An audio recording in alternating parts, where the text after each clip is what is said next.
Comment créer un événement sur LinkedIn? Donc voilà, il y a plusieurs façons de créer un événement sur LinkedIn. Donc aujourd'hui, je vais juste montrer la plus rapide et la plus simple en fait. Voilà, vous arrivez sur le feed d'actualité LinkedIn, vous descendez un petit peu, vous regardez sur votre gauche, d'accord? Vous voyez qu'il y a marqué événement ici, là. Cliquez sur le petit plus et c'est bon. Vous arrivez dans l'interface où vous, du coup, vous pouvez créer votre événement sur LinkedIn, d'accord? Donc maintenant, vous avez une photo de couverture qui est juste en haut avec le petit bouton, avec le petit crayon là. Donc, vous pouvez modifier donc les proportions recommandées, donc 4 sur 1 en gros. En général, c'est les proportions, de LinkedIn de base en fait. Ensuite pour le logo, alors vous pouvez mettre un logo, pareil c'est un truc carré, hein, donc voilà, il faut que ça soit carré, c'est tout. Hop, vous pouvez organiser un événement de votre profil personnel ou bien en étant administrateur d'une page d'entreprise ou bien d'une page vitrine et cetera, une page d'établissement scolaire ou autre. Vous pouvez créer un événement à partir du moment où vous êtes propriétaire d'un profil sur LinkedIn ou bien que vous êtes administrateur d'une page, d'accord? En sachant que la différence principale entre une page d'entreprise et un profil personnel lorsqu'on organise un événement, c'est que avec la page d'entreprise, on va pouvoir accéder en fait à une fonctionnalité qui permet de demander aux participants de remplir un formulaire LinkedIn avant de s'inscrire. Et en fait, ça se fait automatiquement dès qu'ils cliquent sur participer. Voilà. Donc c'est un détail important, mais on va revenir dessus juste après. Voilà. Ensuite, il vous suffira de remplir le nom de l'événement en prenant compte que en fait, vous avez 75 caractères, donc il faut être assez précis et concis. Voilà. Juste après, en fait, vous sélectionnez votre fuseau horaire en fonction de là où vous habitez. Moi, vu que je suis aux Antilles, j'ai pas grand-chose à faire en fait, du coup, je le laisse comme ça. Et du coup, juste après, en fait, on arrive sur la date de début, l'heure de début, la date de fin et l'heure de fin. Donc voilà, il faut juste remplir ça.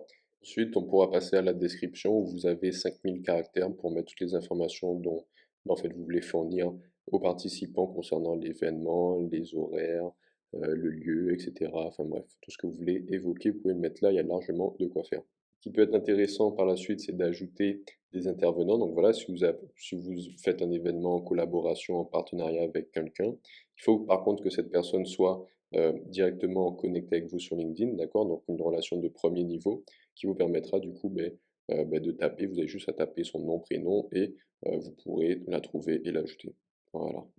Au début, j'avais parlé de ça, mais l'événement public permet d'utiliser un formulaire d'inscription LinkedIn qui euh, est téléchargeable par la suite. Du coup, vous pouvez récupérer nom, prénom, email de tous les participants en une seule fois. Voilà, je pense que c'est un détail qui est important.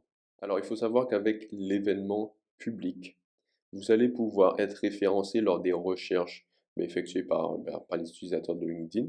Vous allez aussi être suggéré dans l'onglet réseau. Vous allez voir que si vous allez dans votre onglet réseau, il y a des suggestions de personnes avec qui vous connectez, de pages à suivre, d'événements auxquels vous pourriez participer, etc.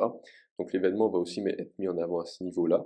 Mais vous pouvez aussi partager le lien et inviter qui vous voulez et tout le monde, tous les participants peuvent inviter qui ils veulent et partager le lien aussi. Et en plus de ça, en fait, les personnes qui vont participer à l'événement, LinkedIn va envoyer des notifications. Alors, en fonction de leurs préférences, hein, LinkedIn peut envoyer des notifications aux membres de leur réseau pour leur dire, voilà, vous avez tant de relations en commun qui participent à tel événement, etc. Parce que ils se disent que vu qu'il y a autant de personnes dans votre réseau qui participent à cet événement-là, ça peut être intéressant de vous notifier aussi. Et du coup, voilà, ils peuvent aider comme ça aussi.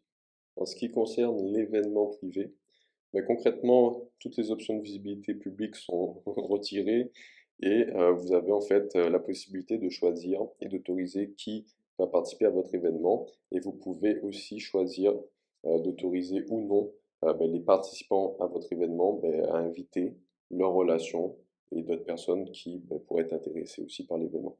Voilà, donc c'est les petites options que vous avez. Sinon, vous serez caché, donc vous serez plus visible, vous serez plus référencé dans le moteur de recherche LinkedIn, du coup personne ne vous trouvera de cette façon. Vous ne serez pas non plus affiché dans l'onglet réseau, et voilà, il n'y aura pas de notification envoyée par LinkedIn.